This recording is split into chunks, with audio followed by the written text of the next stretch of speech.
কন্নাপ্পা একজন বিখ্যাত শিবভক্ত ছিলেন যিনি তাঁর জীবনের বিশেষ একটি কাহিনীর জন্য পরিচিত। কন্নাপ্পার আসল নাম ছিল তিন্নান। তিনি একজন শিকারী ছিলেন এবং শিকার করাই ছিল তাঁর জীবিকা। একদিন তিন্নান শিকারে গিয়ে গভীর বনে একটি শিবলিঙ্গ খুঁজে পেলেন। শিবলিঙ্গটি দেখে তাঁর মনে অগাধ ভক্তি জন্মাল এবং তিনি শিবলিঙ্গটির পূজা করার সিদ্ধান্ত নিলেন। কিন্তু তিন্নানের পূজার পদ্ধতি ছিল আলাদা। তিনি শিকারে যাওয়া খাবার, জঙ্গল থেকে পাওয়া জল ও ফুল দিয়ে শিবলিঙ্গের পূজা করতেন। এই ঘটনা দেখে সেখানে উপস্থিত অন্যান্য শিবভক্তরা তাকে নিয়ে হাসাহাসি করতে লাগল, কারণ তাদের মতে শিবের পূজা এভাবে করা ঠিক নয়। কিন্তু তিন্নানের ভক্তি ছিল অকৃত্রিম এবং অপরিমেয়।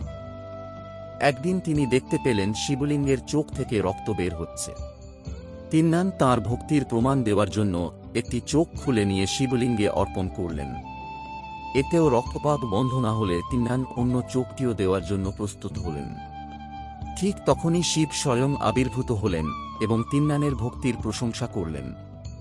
শিব তিন্নানকে আশীর্বাদ করলেন এবং তাকে কন্নাপ্পা নাম দিলেন। শিবভক্ত কন্নাপ্পা পরবর্তীকালে শিবভক্তদের মধ্যে এক বিশেষ স্থান লাভ করেন। এই কাহিনী শিবের প্রতি কন্নাপ্পার অতুলনীয় ভক্তির উদাহরণ হয়ে আছে এবং এটি শিবভক্তদের মধ্যে এক বিশেষ স্থান দখল করে আছে।